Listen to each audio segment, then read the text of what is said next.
Grayson Boucher 19岁那年打败来自全美国30多州的好手，成为知名街头篮球巡回赛的固定班底，也是唯一一位白人球员。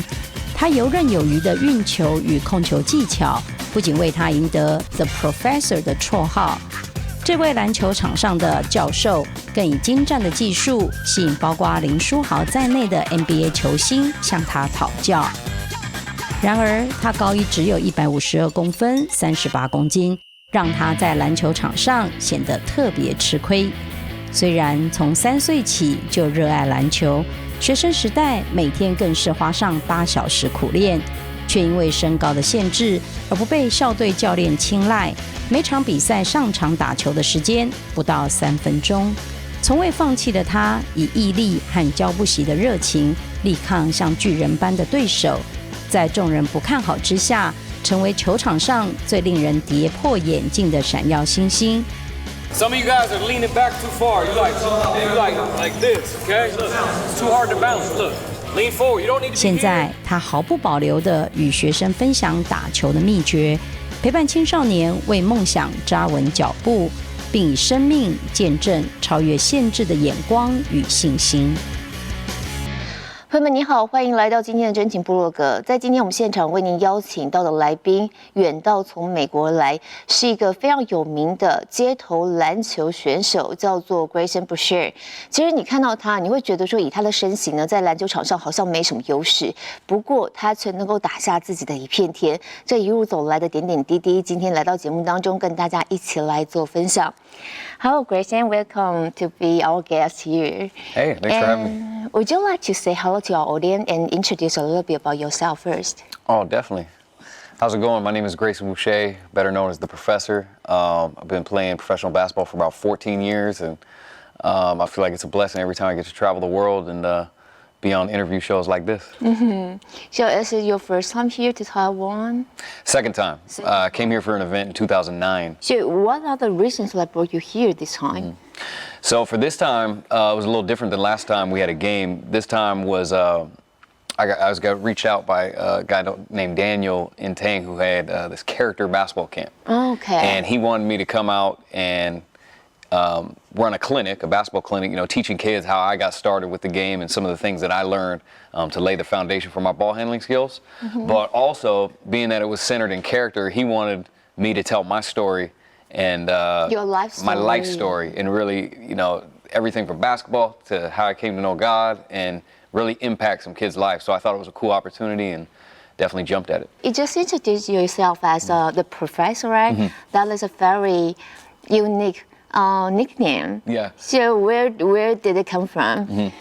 So I got the name in 2003, which was my first year when I was trying out for this professional street ball tour. It's called the AM1 Mixtape Tour. Mm-hmm. And the guy who was the MC, the announcer of the game, he was really unique. He would be on the floor with us announcing the game as it's going on. He's really energetic, but he was popular for giving out like iconic street ball names. Mm-hmm. So he called me the professor because he said I was schooling people on the court. Mm-hmm. And then I think he thought I looked like a professor. I remember at the time I combed my hair to the side, and I think he felt like I looked like a college professor. So you are very great and very top player of the street ball. But actually in Taiwan, I think most of people here, we don't really know what street ball is. Mm-hmm. So is the rules different than basketball? What it is it's an entertaining style of basketball. The way I play and the way the touring companies that I play with play is that it's the same rules as basketball, but we play more targeted towards entertainment. So that is not a game. It is a game. So you want to compete. You want to win. The other team is trying to beat us. It's a regular game. It's not like the Globetrotters where you go out there and the game is scripted. It's not like that. So it's a real basketball game. You want to compete, but we want to give the fans a show. When they come to our game, we want them to remember it and say, hey, that game was like no other game I've ever been to, because we got some of the greatest ball handlers in the world on our team, and then we have some of the greatest dunkers in the world on our team, and that's what it's really highlighted in, is the high energy. Like when a person goes to an NBA game, they get excited when they see the dunks, or when they see moves, they want to stand up out of their seat. So we're trying to give that to them more often throughout the entire game. Okay, so the culture is totally different, right? The culture is a lot different. Street ball in its purest form really originated on the streets in cities in the United States where players would play during the summer, but the games would be outside. And then the temperament of the game would be looser because you're not in the regular season where you got coaches, stressing the defense, stressing the offensive plays. So it was a little bit looser, and guys like to kind of like show out and really put on a show for the fans. Is there a legal association like NBA of the streetball? So I used to tour with the And One mixtape tour, and that was like the iconic streetball tour that it introduced the entire world to streetball. Like we traveled to almost like 20 to 30 countries. And then nowadays I play for a company called Ball Up, and that is sort of like the newer version of And One. Okay. And then in between those gigs, I like to do what I did here in Taiwan, where I come and do an exhibition by myself or with one of my teammates, and I'll tell my story and then really try to impact the kids. So I try to do everything basketball, whether that's game, exhibition, clinic, motivational speaking, all that. So what are your strengths on the basketball court? Mine is handling the basketball, so dribbling the basketball. In the game, if you're in the culture, we call it handles. Like if somebody can dribble really well, be like, oh, he's got handles. So yeah, that's what I do. How did you develop such a good skill of handle? My dad introduced me to the game when I was really young. So I spent a lot of time in my driveway and at the park practicing my game. But then when I was in 5th grade, I had a guy, he taught me some of the best foundational footwork that kind of like planted a foundation for me when I was really young. So by the time I was in middle school, I was already known to have like great ball handling ability because I was taught in 5th grade. Okay, so when did you know about the street ball? How did you start to learn it? Yeah, so in 1998, And One, they released this first VHS. It was called And One Mixtape Volume 1. And it was showing a player who's very popular by the name of Rafer Alston. His nickname was Skip to My Lou. And he was playing in New York at the Rucker Park. Rucker Park is sort of like the mecca of street basketball. And I remember the way he played the game, he had so much like style and flair to his game that I wanted to be like that. And he got the crowd so excited just by the way he handled the ball, the way he passed, the way he scored, the way he did everything. And it kind of like inspired me to kind of expand my creativity as a basketball player and do like more flashy stuff. And I wanted to captivate the crowd just like he did. So you watched the video first? Yeah, it was a video I saw in 1998, and I believe I was a freshman in high school. And you have any coach to teach you how to play? Well, see, my coaches, they taught me just basketball, like the standard fundamental way. They taught you, the best ways to shoot, the best ways to get to the basket, being a good point guard and stuff like that. With the street ball stuff, there's no coaches that really teach that. It's kind of like a gift to be able to handle the basketball extra good and be able to like captivate the crowd. I believe that God gave me that gift. When did you find out that you have that kind of gift? Very young. I think by about 6th or 7th grade. Oh, really? Yeah, I remember my favorite player in the NBA was Allen Iverson. And he's sort of iconic for having amazing crossover, like ball handling ability. And he had this one move called a killer crossover. And I remember I mastered it by about 6th grade. So wherever I went, if I played and I did that move, immediately the crowd would always go crazy because it's a move where you cross your opponent over, but they might go flying like 10 feet to the left and you'll have all this room to shoot. And then people get excited when you kind of like embarrass your defender in basketball. So I guess you might be the kind of idol on the basketball court around the neighborhood, right? For those kids. Yeah, I mean, at that time, I think people identified me as like, hey, that's the kid, that's the white kid, because normally it's not like white basketball players normally don't have extreme ball handling ability. So they identified me as the white kid with a crossover. When I was in high school, like as a freshman or sophomore, I would go play, street ball, or I would go play at parks where guys were a lot older than me. So they might have the edge because they would just foul or like, kind of like you said, like bully me, you know what I mean? And do what they want to do. But I think through those experiences, it made me a better player because I was introduced to that at a very young age. Yes. So that I could be ready for it, later on down the line. Have you ever got any injuries during the practice? Yeah, so playing the game professionally for 14 years now, I've had a bunch of injuries. A lot of like minor setbacks. I never had any major like knee surgeries or back surgeries, which could kind of be like career ending. But I had a lot of injuries, pulled muscle, strained back. Yeah. I had a stress fracture in my foot. I had a bone bruise in my toe. I've had, I separated my shoulder last year. So there's been a bunch of like little minor setbacks. But I tend to like them.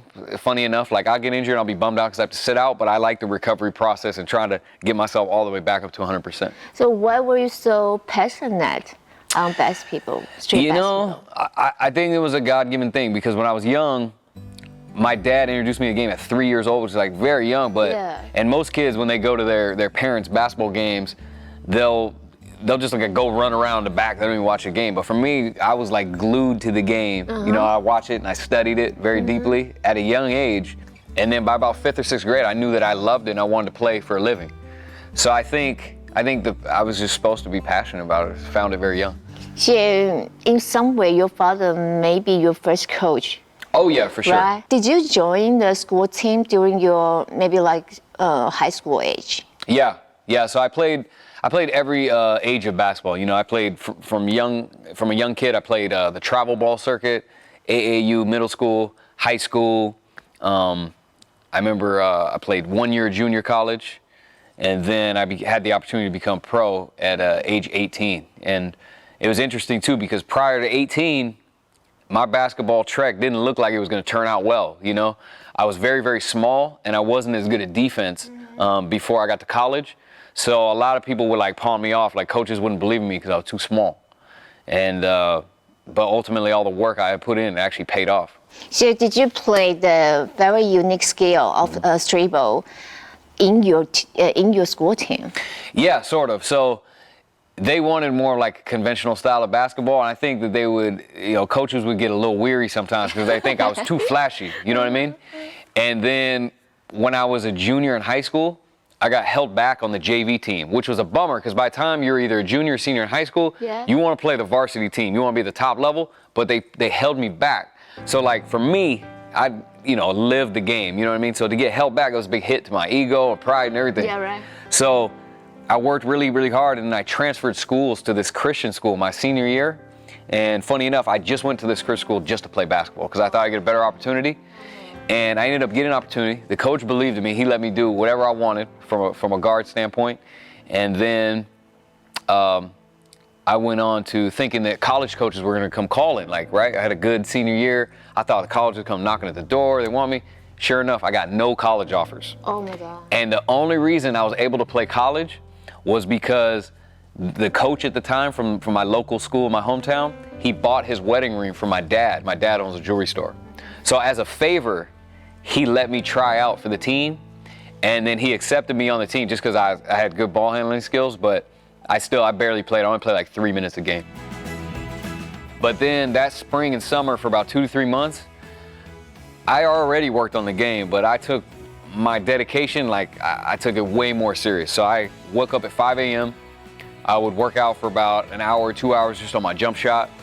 Then I would go to class and I would come back and we would have open gym where we play as a team. So we play, then I would go hit the weight room, lift weights, and then after that I would come back and then work on my game some more. So I was working out like 3 to 4 times a day.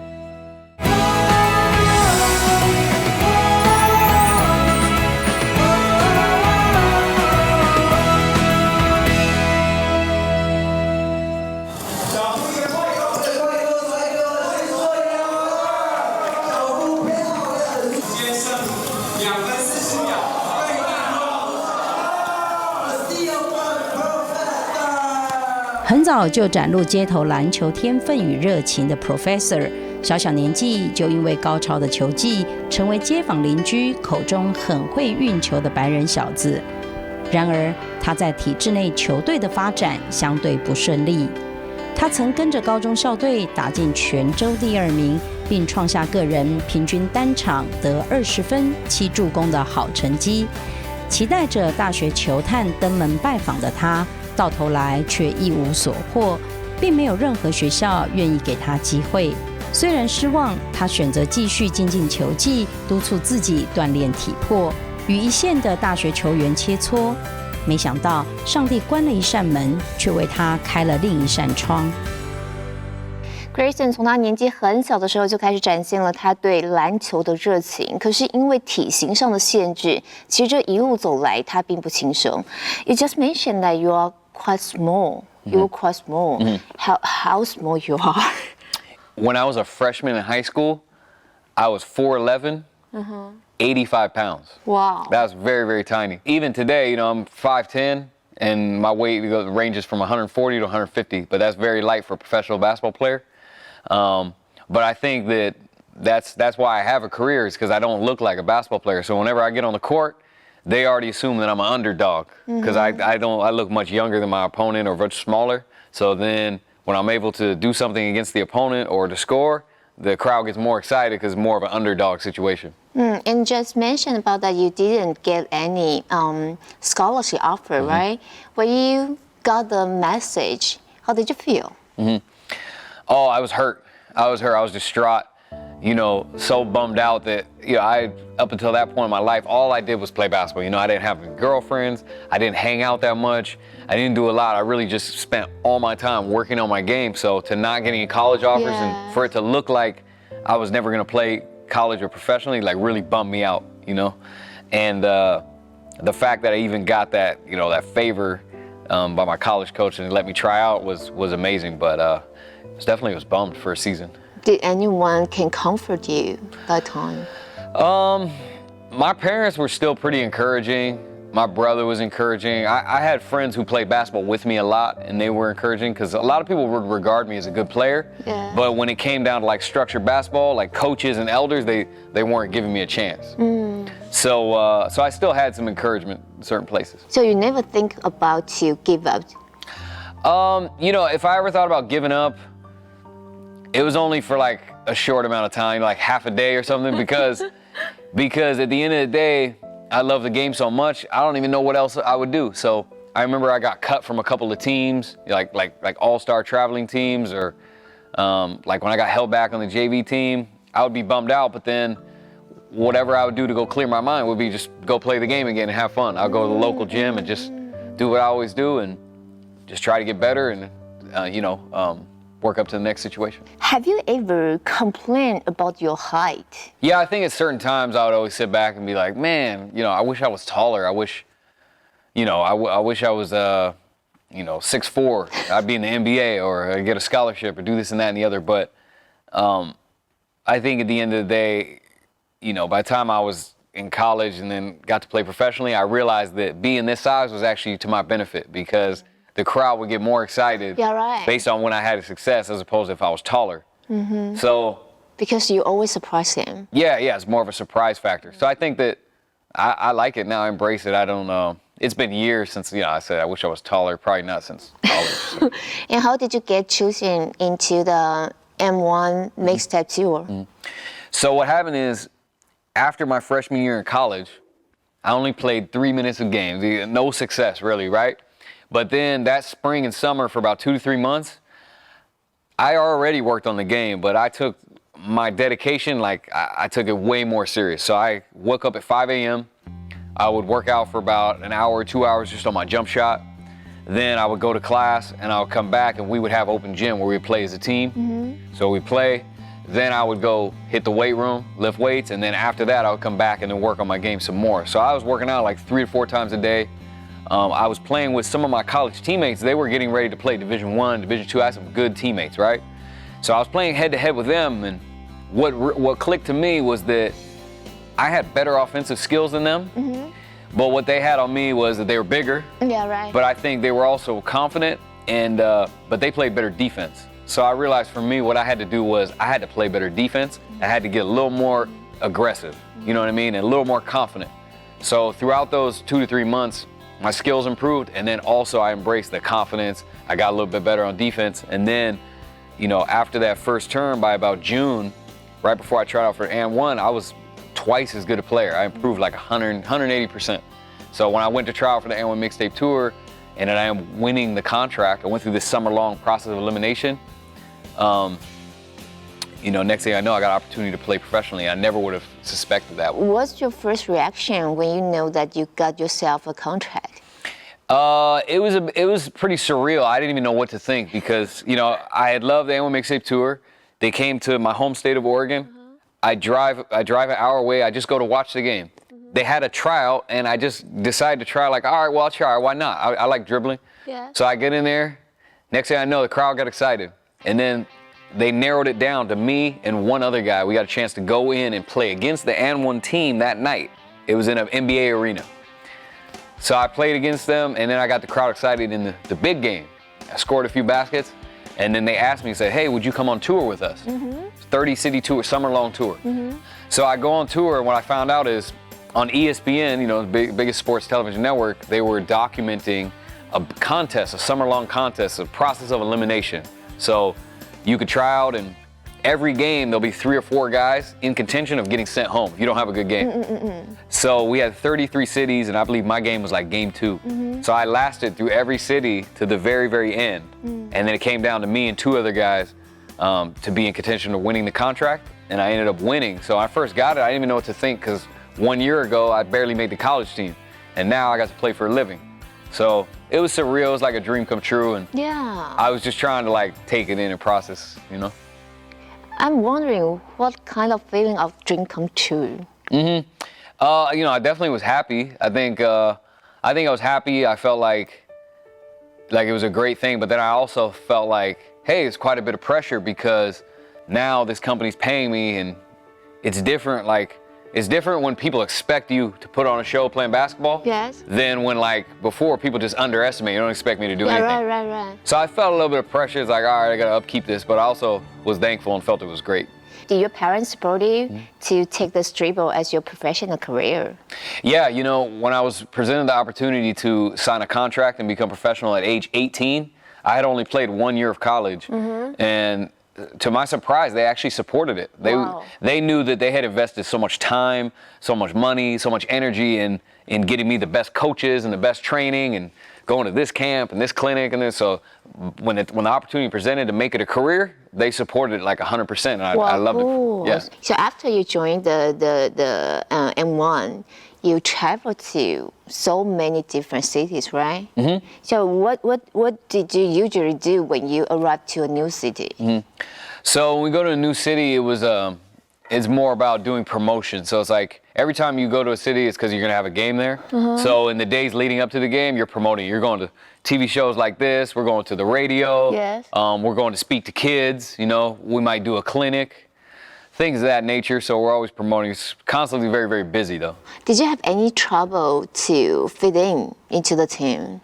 I would say no, it wasn't like a struggle, because they actually kind of like accepted me because they liked the way I played the game. But it definitely was an adjustment. You know, me growing up in Oregon, it's like 90% white people. And on my college team, I had a few African Americans, I had a few Mexicans. There was some diversity there. Yes. But then being immersed into playing professionally, it's definitely like a black culture thing, especially street ball.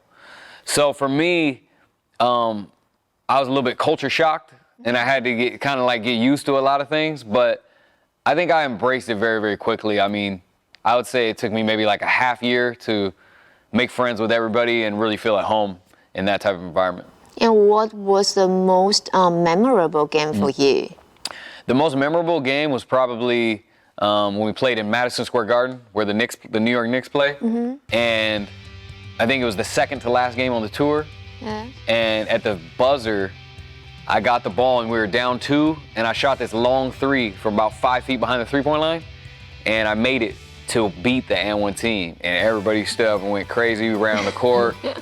And for me, up until that time, like I said, you know, a year before, struggling in college. So to do something like that was kind of like mind-blowing. And after you traveling to so many countries and cities, do you have any special or interesting experience that you can share with us? One time it was funny. I was in Puerto Rico, and I was with a teammate of mine, and his nickname was the Escalade, right?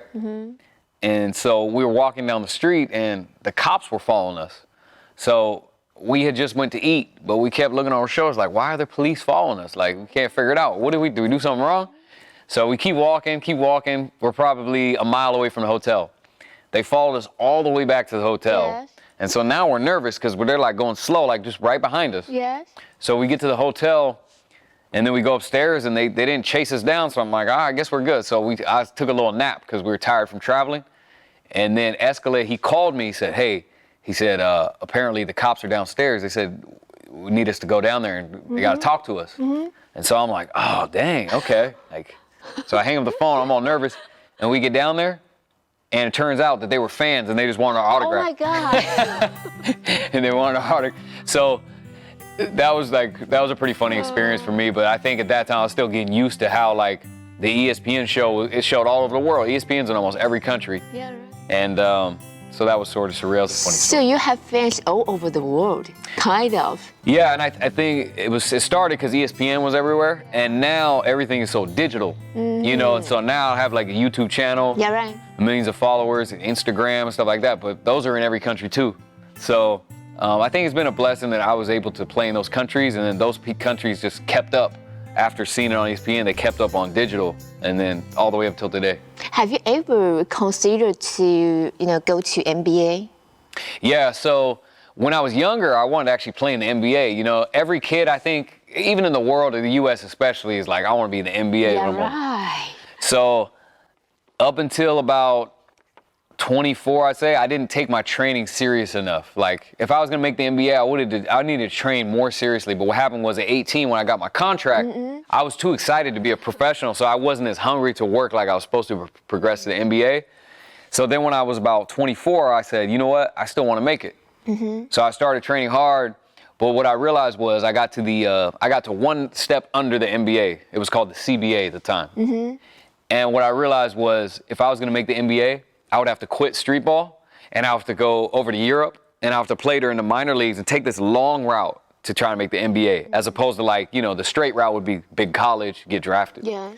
So for me, I had built already for 6 years, I had built like a big following with street ball and done a lot of great things there, and people knew me more than a lot of NBA players, 90% of them. So I think that like legacy-wise, the street ball thing was a better route, and for me, I'm glad that I made a decision now because 14 years after playing street ball, I've been able to create like sort of a unique path, whereas like a lot of players, they'll play professionally overseas, but worldwide, it's more of a local thing. Worldwide is not going to keep up with that. And then if you make the NBA, it's like you just got to hope to get a roster spot. You might not even play that much. So I think for me, it was more suitable for a career, and it was just more unique, like legacy-wise, to play street ball. I think that's what God wanted. That was my calling. So, Professor, you also starred in the movie called Bold Online. How did you get the role? So there was a director who he loved basketball and he liked street ball, and he lived in Los Angeles, and he had kept up with the N1 mixtape tour my first 2 years.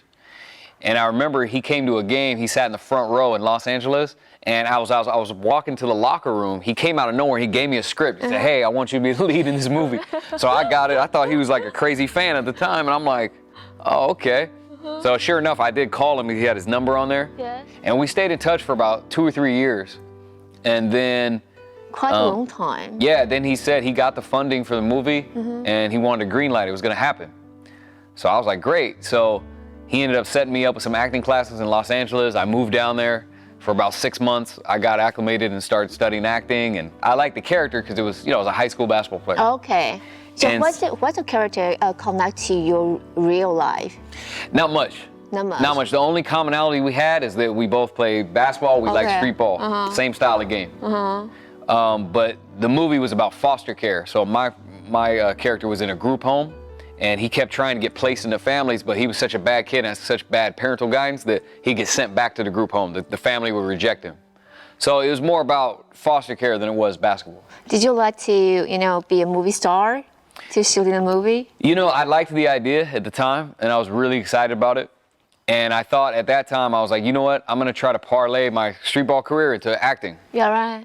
But I think God had a different plan because that movie never actually released. Oh. It never released, and it had an A-list cast. I mean, it had iconic actors in it. It had everything that it needed to release, but I think that God, he didn't want that path for me. For whatever reason, it never came out, and basketball ended up taking up all my time. And so I never really dove into the acting thing like I wanted to. But what's cool is like the last few years on my YouTube channel and other different platforms, I've been able to sort of get merged back into it. But I think that he didn't want it to be at that time. So my teammate Escalade, who I mentioned to you earlier, he was my closest friend. I mean, he was a guy who I could tell anything to. I call him any time of the day, pick up, we talk a lot, right? And then we were on tour for like more than half the year. So he's kind of like a family away from family. So he actually died. He had a heart attack. And I remember I was distraught. I was very, very hurt.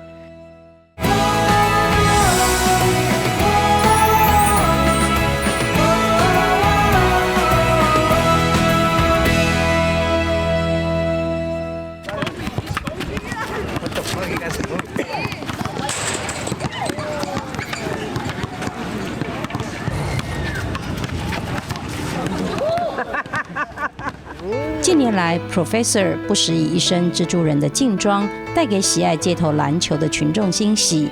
拍摄的影片更受到上千万网友点阅，而他也善用这样的知名度，到世界各地分享他的热情与信仰。Being big or being tall, it definitely helps in basketball. It definitely helps, but I always say it's not a necessity. You know, what you have to keep in mind is if it looks like you're not going to be tall, your parents might be short, kind of like mine are, you know, then you got to know that the smaller you are, the higher skill level you have to have in order to compete with bigger players. So that's something you got to keep in mind, and it should use that as motivation to work that much more harder at perfecting your game and getting better. 现在总是能以亲身经验勉励年轻人的他，除了胜过身高带来的困境，也走过事业与人生的低潮。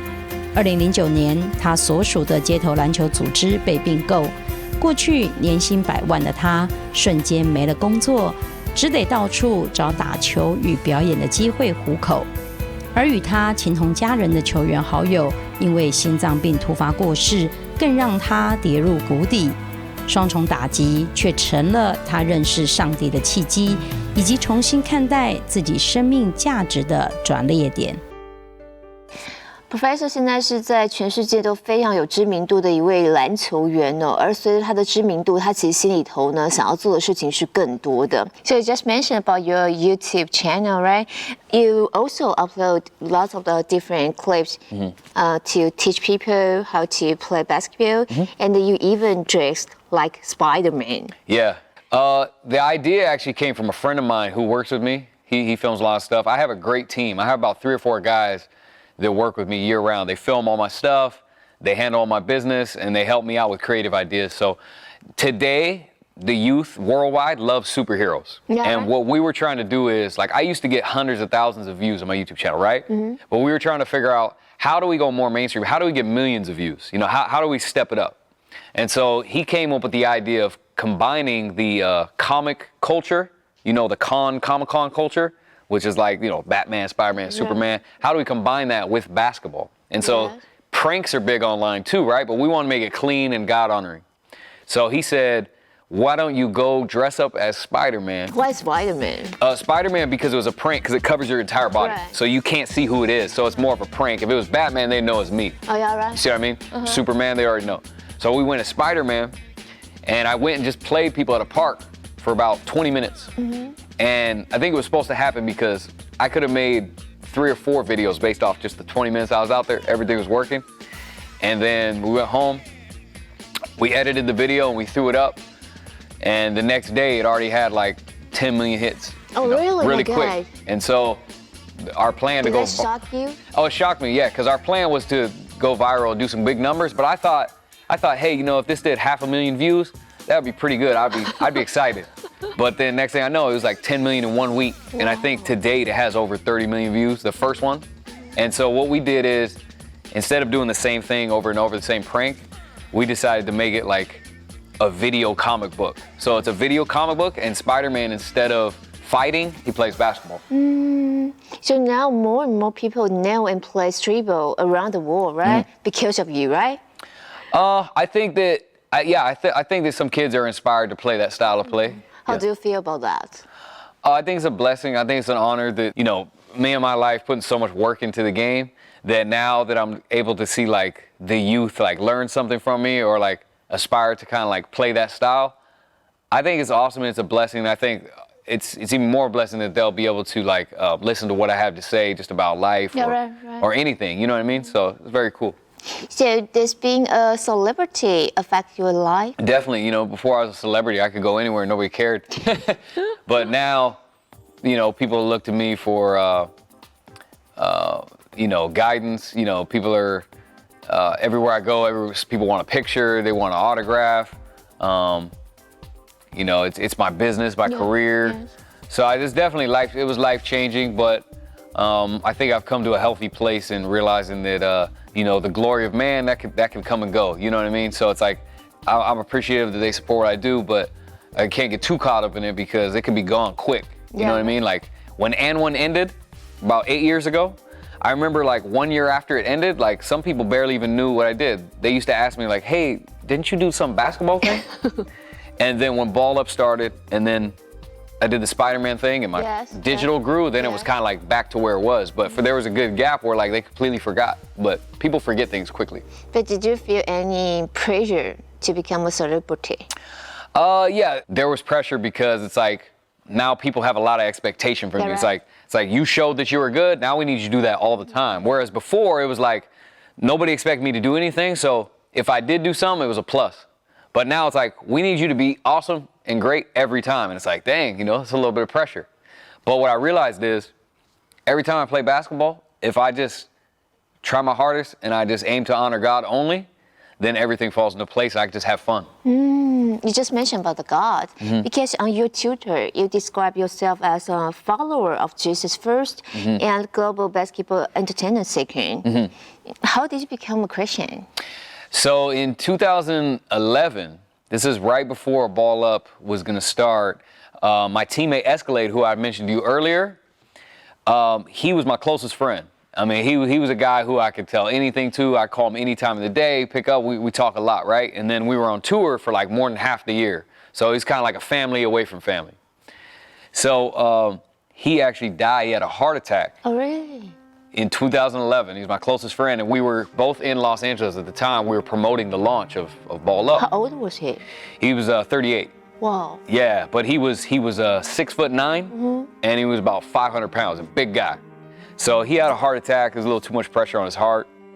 And I remember I was distraught. I was very, very hurt.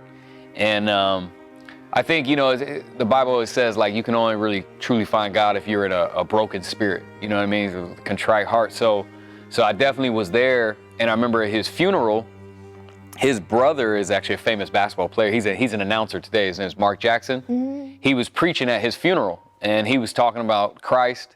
And I remember I had went to a Christian high school for 1 year, and then I went to a Christian preschool for 1 year. So I heard about Jesus when I was very young, but I never really thought too much into it. You know, I thought it was more like a way of life as opposed to like rooted in truth, you know? And I remember a lot of stuff he was saying at the funeral, kind of like, for me, it connected the dots. I remember stuff I heard during my childhood, and he gave an opportunity to have an altar call and come up there if you'd like to give your life to Christ, because apparently Escalade, just like 1 or 2 years prior to that, he had gave his life to Christ too. And I think at the time I was inspired, I was hurt, you know, so I went up to the altar, I gave my life to Christ, and then I think through that, through doing that, you know, after I repented and everything, that God gave me vision for like his truth, and he showed me that, you know, Jesus actually is the Messiah. And so when I accepted him as my savior from then, it was so life-changing, you know what I mean? What kind of change? Changing in every different way. You know, the way I view things changed, the way I am relationally changed, obviously the way I view history changed, the way I handle my business, the way I conduct myself on the court.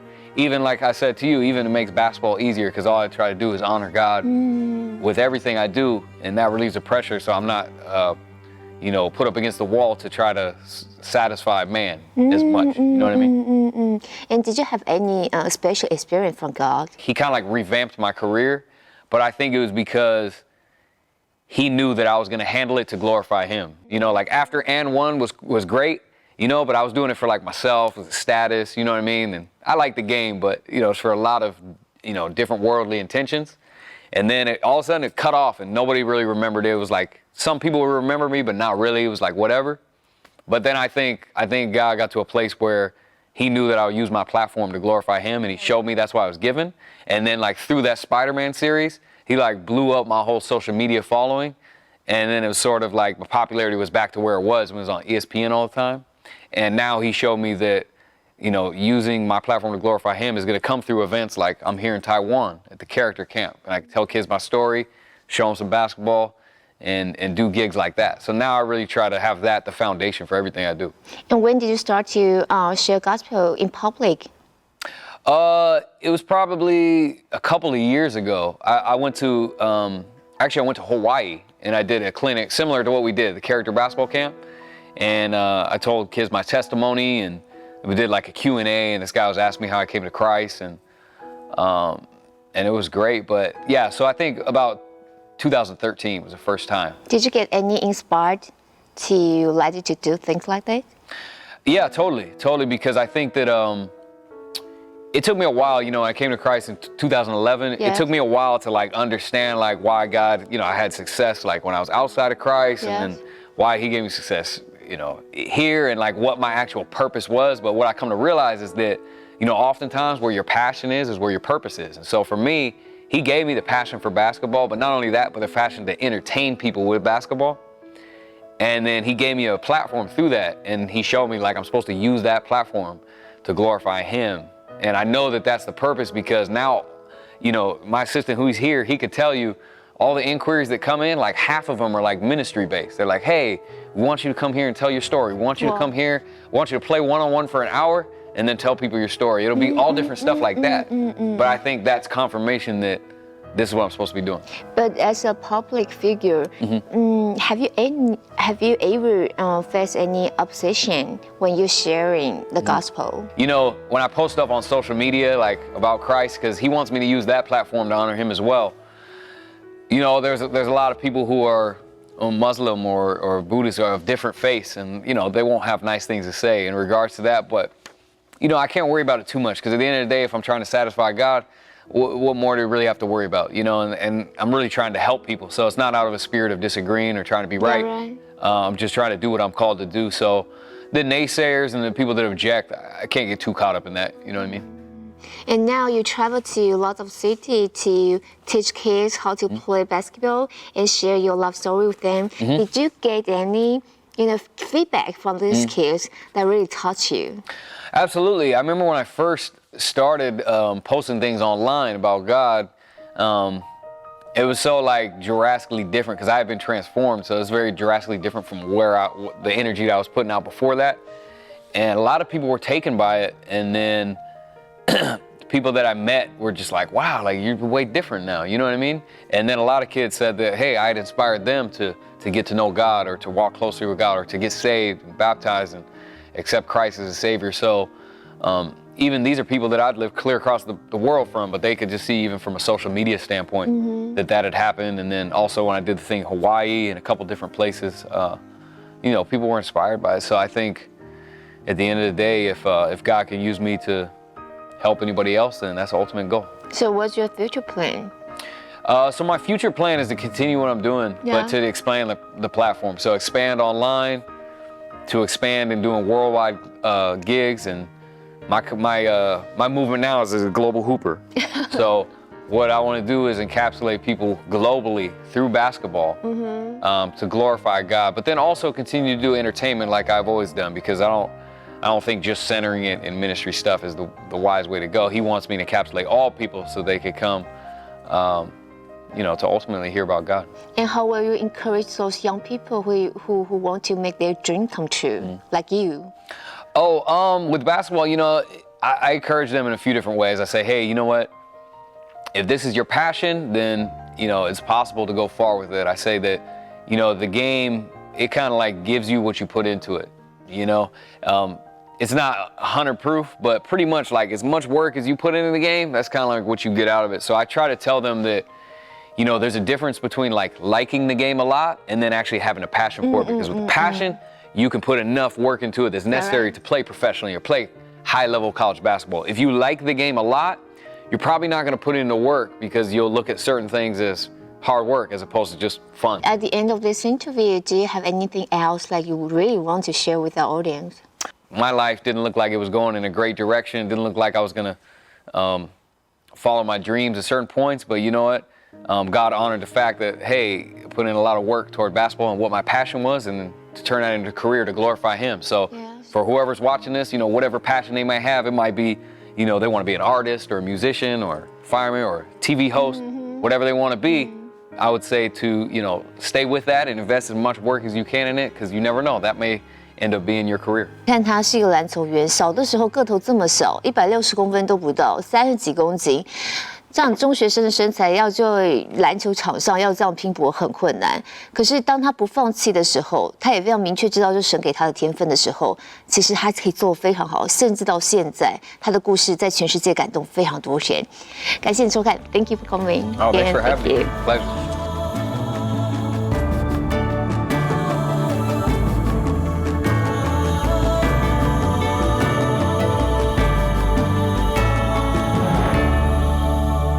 神迹对许多人来说是生命当中一次特别的经历，但是对基督徒而言，神迹则是上帝在我们一生当中工作的痕迹。身体的限制对很多人来说是不开心的，因为身体的限制不容易改变，甚至没有办法改变。在我们今天听见 Professor 的故事，一个非常出色的篮球员，你看到什么？你是在看到他把眼光没有定睛在自己身体的限制，他把眼光定睛在上帝对他的呼召，这件事情带来非常大的不同。如果他把眼光放在自己那么矮小的身材，怎么可能打篮球？你说在亚洲也就算了，在美国的环境，而且街头篮球在以黑人为主、高度身体碰撞的运动场所里，怎么可能有机会可以出人头地呢？但是在今天 Professor 给我们看见一个完全不一样的角度，他没有专注在自己身体的限制，他专注在上帝对他生命的计划。亲爱的朋友，我们每一个人都有不同的限制的。如果你只是定睛在自己没有办法改变的限制，像身高，或者像任何一个你个性上不同的难处，那么我们将没有办法经历到上帝新的工作。就像是如果你看到美丽的月色，很多人都觉得好棒，这是一个很浪漫的夜晚。但是如果你是一个常常定睛在问题的人、限制的人，就会养成一个埋怨的个性。你可能会觉得天怎么那么黑？别人觉得很浪漫，你觉得一点都不浪漫。而上帝在 Professor 的生命里头给了一个限制，他给我们看见，当人穿越限制，定睛在上帝的工作，它会产生极大的影响力。亲爱的朋友，你正把你的眼光定睛在哪里？是常常看见自己的限制，与朋友谈论自己的限制，与同事埋怨自己的限制，常常和家人说：“你看，我就是这样的人。”如果我们的眼光常常放在这些看起来不容易改变的限制，我们会错过很多上帝即将要做以及上帝正在做的工作。而当我们今天听见 Professor 生命的故事，你看到的不会是他的身高，如果你看这些影片，你会看到的是他的运球，你会看到的是他的专注，他专注想要被神使用的生命。上帝能够在你我的生命中做美好的工作，如果你愿意定睛在上帝的身上，如果你愿意回应上帝在你生命当中的工作，你不再是用限制来埋怨上帝，你会在限制见证上帝，见证上帝如何超越我们的不完全，把完全的恩典临到我们。我们一起祷告。亲爱的天父上帝，当人把限制带到你的面前，我们将经历你无条件的恩典。你如何改变5饼2鱼的限制，使它成为多人的祝福？主啊，在今天我们听见 Professor 他生命的故事，身高没有影响他，主，你使用他的生命见证你的大能，影响很多人。深愿今天的故事震动我们的心，改变我们的眼光，让我们定睛在你的工作上。同心祷告，奉耶稣基督的名求，阿们。亲爱的朋友，深愿你定睛在上帝的工作，你将能够超越限制，经历新的生命。